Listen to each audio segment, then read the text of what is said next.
Hi ವಿದ್ಯಾರ್ಥಿಗಳೇ, ನನ್ನ YouTube ಚಾನಲ್ಗೆ ಸ್ವಾಗತ. ವಿದ್ಯಾರ್ಥಿಗಳೇ, ಇಂದಿನ ತರಗತಿಯಲ್ಲಿ ನಾವು 10ನೇ ತರಗತಿ ಪ್ರಥಮ ಭಾಷೆ ಕನ್ನಡ ಪದ್ಯಪಾಠ 7 ವೀರಲವ. ಈ ವೀರಲವ ಪದ್ಯದ ಪ್ರಶ್ನೋತ್ತರಗಳನ್ನು ತಿಳಿದುಕೊಳ್ಳೋಣ. ಮೊದಲಿಗೆ ಕವಿ ಪರಿಚಯ. ಕವಿ ಹೆಸರು ಲಕ್ಷ್ಮೀಶ. ಲಕ್ಷ್ಮೀಶನು ಕ್ರಿಸ್ತಶಕ ಸುಮಾರು 1550ರಲ್ಲಿ ಚಿಕ್ಕಮಗಳೂರು ಜಿಲ್ಲೆಯ ಕಡೂರು ತಾಲೂಕಿನ ದೇವನೂರಿನಲ್ಲಿ ಜನಿಸಿದನು. ಇವನಿಗೆ ಲಕ್ಷ್ಮೀರಮಣ, ಲಕ್ಷ್ಮೀಪತಿ ಎಂಬ ಹೆಸರುಗಳೂ ಇದ್ದವು. ಇವರು ಜೈಮಿನಿ ಭಾರತ ಎಂಬ ಪ್ರಸಿದ್ಧ ಕಾವ್ಯವನ್ನು ರಚಿಸಿದ್ದಾನೆ. ಈತನಿಗೆ ಉಪಮಾಲೋಲ, ಕರ್ನಾಟಕ ಕವಿಚೂತನವನ ಚೈತ್ರ ಎಂಬ ಬಿರುದುಗಳು ಸಹ ನೀಡಿ ಗೌರವಿಸಲಾಗಿದೆ. ಮೊದಲಿಗೆ ಫಸ್ಟ್ ಮೈನ್ ಒಂದು ವಾಕ್ಯದಲ್ಲಿ ಉತ್ತರಿಸಿ. ಮೊದಲನೇ ಪ್ರಶ್ನೆ, ಜೈಮಿನಿ ಭಾರತ ಕಾವ್ಯವನ್ನು ಬರೆದ ಕವಿ ಯಾರು? ಉತ್ತರ, ಜೈಮಿನಿ ಭಾರತ ಕಾವ್ಯವನ್ನು ಬರೆದ ಕವಿ ಲಕ್ಷ್ಮೀಶ. ಎರಡನೇ ಪ್ರಶ್ನೆ, ಯಜ್ಞಾಶ್ವವನ್ನು ಕಟ್ಟಿದವರು ಯಾರು? ಉತ್ತರ, ಯಜ್ಞಾಶ್ವವನ್ನು ಕಟ್ಟಿದವರು ಲವ. ಮೂರನೆಯ ಪ್ರಶ್ನೆ, ಕುದುರೆಯನ್ನು ಲವನು ಯಾವುದರಿಂದ ಕಟ್ಟಿದನು? ಉತ್ತರ, ಕುದುರೆಯನ್ನು ಲವನು ತನ್ನ ಉತ್ತರೀಯದಿಂದ ಕಟ್ಟಿದನು. ನಾಲ್ಕನೇ ಪ್ರಶ್ನೆ, ಮುನಿಸುತರು ಹೆದರಲು ಕಾರಣವೇನು? ಉತ್ತರ, ಲವನು ಯಜ್ಞಾಶ್ವವನ್ನು ಕಟ್ಟಿ ಹಾಕಿದ್ದರಿಂದ ಮುನಿಸುತರು ಹೆದರಿದರು. ನೆಕ್ಸ್ಟ್ ಮೇ 3-4 ವಾಕ್ಯಗಳಲ್ಲಿ ಉತ್ತರಿಸಿ. ಮೊದಲನೇ ಪ್ರಶ್ನೆ, ವಾಲ್ಮೀಕಿ ಆಶ್ರಮಕ್ಕೆ ಯಜ್ಞಾಶ್ವವು ಬಂದ ಬಗೆಯನ್ನು ವಿವರಿಸಿ. ಉತ್ತರ, ಶ್ರೀರಾಮನು ಮಹರ್ಷಿಗಳ ಆದೇಶದಂತೆ ಅಶ್ವಮೇಧ ಯಾಗವನ್ನು ಕೈಗೊಂಡು ಶತ್ರುಘ್ನನ ಬೆಂಗಾವಲಿನಲ್ಲಿ ಯಜ್ಞಾಶ್ವವನ್ನು ಕಳುಹಿಸಿದನು. ರಾಮನ ಆಜ್ಞೆಯಂತೆ ಹೊರಟ ಯಜ್ಞಾಶ್ವವನ್ನು ಭುಜಬಲ ಪರಾಕ್ರಮಿಗಳಾದ ರಾಜರು ತಡೆಯಲು ಹೆದರಿ ನಮಸ್ಕರಿಸಿ ಮುಂದೆ ಹೋಗಲು ಬಿಟ್ಟರು. ಹೀಗೆ ಯಜ್ಞಾಶ್ವವು ಭೂಮಿಯಲ್ಲೆಲ್ಲ ಸಂಚರಿಸುತ್ತಾ ವಾಲ್ಮೀಕಿಯ ಆಶ್ರಮದ ತೋಟದ ಹಸುರಾದ ಹುಲ್ಲನ್ನು ತಿನ್ನಲು ಒಳಹೊಕ್ಕಿತು. ಎರಡನೆಯ ಪ್ರಶ್ನೆ, ಯಜ್ಞಾಶ್ವದ ಹಣೆಯಲ್ಲಿದ್ದ ಪಟ್ಟಿಯಲ್ಲಿ ಏನೆಂದು ಬರೆಯಲಾಗಿತ್ತು?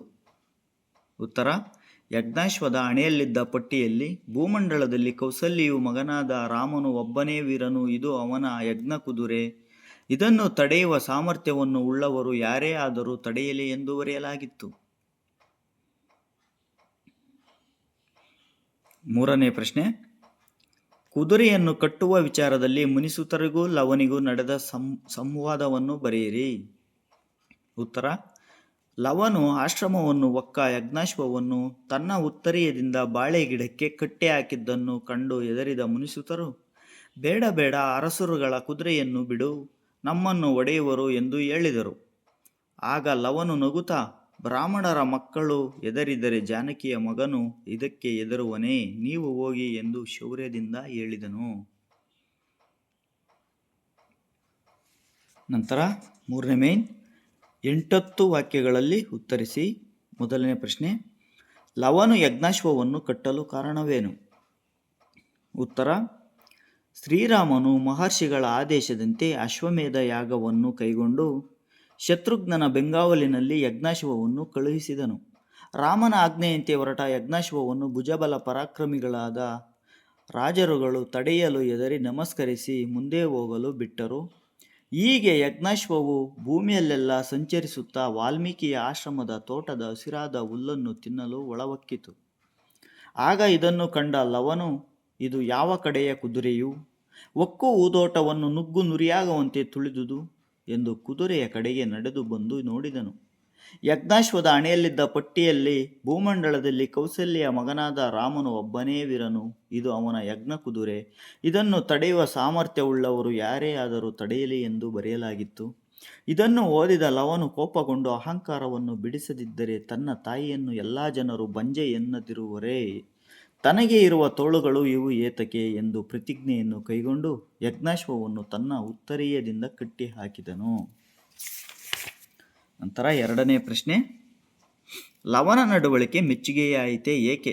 ಉತ್ತರ, ಲವನು ಬಾಲಕನಾಗಿದ್ದರೂ ಸ್ವಾಭಿಮಾನಿ, ಅವನ ಮಾತುಗಳು ವಿರೋಚಿತ, ಆತನ ಮಾತೃಪ್ರೇಮ ಅನನ್ಯ.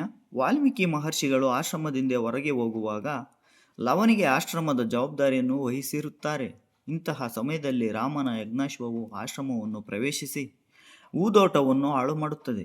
ಇದನ್ನು ಕಂಡು ಲವನು ಕುದುರೆಯ ಬಳಿ ಬಂದು ಕುದುರೆಯ ನೆತ್ತಿಯ ಮೇಲೆ ಮೆರೆಯುತ್ತಿದ್ದ ಪಟ್ಟದ ಲಿಖಿತವನ್ನು ಓದಿ ರಾಮನೊಬ್ಬನೇ ಜಗತ್ತಿಗೆ ವೀರನೆಂಬ ವಾಕ್ಯವನ್ನು ಕಂಡು ಕೆರಳಿ, ಇವನ ಗರ್ವವನ್ನು ಬಿಡಿಸುತ್ತೇನೆ, ಇಲ್ಲದಿದ್ದರೆ ನನ್ನ ತಾಯಿಯನ್ನು ಎಲ್ಲರೂ ಏಡಿಯನ್ನು ಎತ್ತಳೆಂದು ದೂರಿಬಿಡುತ್ತಾರೆ ಎಂದು ಚಿಂತಿಸಿ ತನ್ನ ತೋಳ್ಬಲವನ್ನು ತೋರಿಸಿಬಿಡುತ್ತೇನೆ ಎಂದು ಕುದುರೆಯನ್ನು ಕಟ್ಟಿಹಾಕುತ್ತಾನೆ. ಋಷಿ ಮುನಿಗಳ ಮಕ್ಕಳು ಹೆದರಿಕೆಯಿಂದ ಬೇಡವೆಂದಾಗ, ಬ್ರಾಹ್ಮಣರ ಮಕ್ಕಳು ಯುದ್ಧಕ್ಕೆ ಹೆದರಿದರೆ ಜಾನಕಿಯ ಸುತನು ಹೆದರುವನೇ ಎಂದು ವೀರನಂತೆ ಬಿಲ್ಲಿನ ಎದೆಯೇರಿಸಿ ಠೇಂಕಾರವನ್ನು ಮಾಡಿ ನಿಂತನು. ಇಂತಹ ವೀರ ಬಾಲಕನ ಶೌರ್ಯ, ತಾಯಿಯ ಮೇಲಿನ ಮಮತೆ, ದುರಂಕಾರವನ್ನು ಮೆಟ್ಟುವ ಸಾಹಸ ಎಂಥವರಿಗೂ ಮೆಚ್ಚುಗೆಯಾಗುತ್ತದೆ. ನಂತರ 4ನೇ ಮೇನ್, ಸಂದರ್ಭ ಸಹಿತ ಸ್ವಾರಸ್ಯವನ್ನು ವಿವರಿಸಿ. ಮೊದಲನೇ ಪ್ರಶ್ನೆ, ರಘುದ್ವಹನ ಸೊಲ್ಗೇಳಿ ನಮಿಸಲ್. ಉತ್ತರ ಆಯ್ಕೆ.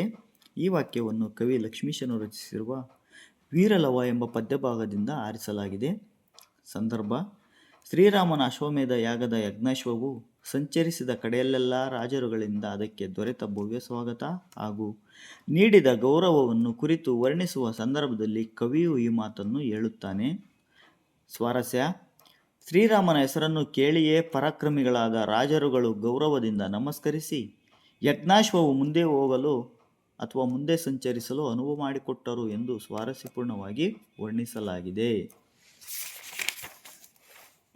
ನಂತರ 2ನೇ ಪ್ರಶ್ನೆ, ತನ್ನ ಮಾತೆಯಂ ಸರ್ವಜನಮಂ ಬಂಜೆಯನ್ನದಿರ್ದಪುದೆ. ಉತ್ತರ ಆಯ್ಕೆ. ಈ ವಾಕ್ಯವನ್ನು ಕವಿ ಲಕ್ಷ್ಮೀಶನು ರಚಿಸಿರುವ ವೀರಲವ ಎಂಬ ಪದ್ಯಭಾಗದಿಂದ ಆರಿಸಲಾಗಿದೆ. ಸಂದರ್ಭ, ಲವನು ತನ್ನ ಆಶ್ರಮದ ತೋಟವನ್ನು ಧ್ವಂಸ ಮಾಡಿದ ಶ್ರೀರಾಮನ ಯಜ್ಞಾಶ್ವದ ಹಣೆಯಲ್ಲಿದ್ದ ಪಟ್ಟಿಯ ಬರಹವನ್ನು ಓದಿ ಅದನ್ನು ಕಟ್ಟಿಹಾಕಲು ನಿರ್ಧರಿಸಿದ ಸಂದರ್ಭದಲ್ಲಿ ಈ ಮಾತನ್ನು ಹೇಳುತ್ತಾನೆ. ಸ್ವಾರಸ್ಯ, ಕ್ಷತ್ರಿಯನಾದ ಲವನು ಬಾಲಕನಾದರೂ ಹೆದರದೆ ಕುದುರೆಯನ್ನು ಕಟ್ಟಲು ನಿರ್ಧರಿಸಿ ತನ್ನ ವೀರತ್ವವನ್ನು ಪ್ರದರ್ಶಿಸುವುದು ವೀರ ಕ್ಷತ್ರಿಯ ವಂಶದಿಂದ ಬಂದ ತನ್ನ ತಾಯಿಗೂ ಅವಮಾನ ಎನ್ನುವುದು ಈ ಮಾತಿನ ಸ್ವಾರಸ್ಯವಾಗಿದೆ. ನಂತರ 3ನೇ ಪ್ರಶ್ನೆ, ಅರಸುಗಳ ವಾಜಿಯಂ ಬಿಡು. ಉತ್ತರ ಆಯ್ಕೆ. ಈ ವಾಕ್ಯವನ್ನು ಕವಿ ಲಕ್ಷ್ಮೀಶ ಅವರು ರಚಿಸಿರುವ ವೀರಲವ ಎಂಬ ಪದ್ಯಭಾಗದಿಂದ ಆರಿಸಲಾಗಿದೆ. ಸಂದರ್ಭ, ವೀರಲವನು ತನ್ನ ಉತ್ತರೆಯದಿಂದ ಯಜ್ಞಾಶ್ವವನ್ನು ಬಾಳೆ ಗಿಡಕ್ಕೆ ಕಟ್ಟಿ ಹಾಕಿದ ಸಂದರ್ಭದಲ್ಲಿ ಮುನಿಸುತರು ಈ ಮಾತನ್ನು ಹೇಳುತ್ತಾರೆ. ಸ್ವಾರಸ್ಯ, ರಾಜನ ಯಜ್ಞಾಶ್ವವನ್ನು ಕಟ್ಟಿ ಹಾಕುವುದು ಅಪರಾಧ, ಅದರಿಂದ ತೊಂದರೆ ಉಂಟಾಗುತ್ತದೆ ಎಂದು ಮುನಿಸುತರು ಭಯಗೊಳ್ಳುವುದು ಈ ಮಾತಿನ ಸ್ವಾರಸ್ಯವಾಗಿದೆ.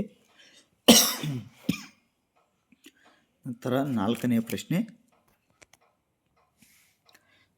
ಪ್ರಶ್ನೆ, ಜಾನಕಿಯ ಮಗನಿದ್ದಕ್ಕೆ ಬೆದರುವನೇ. ಉತ್ತರ ಆಯ್ಕೆ.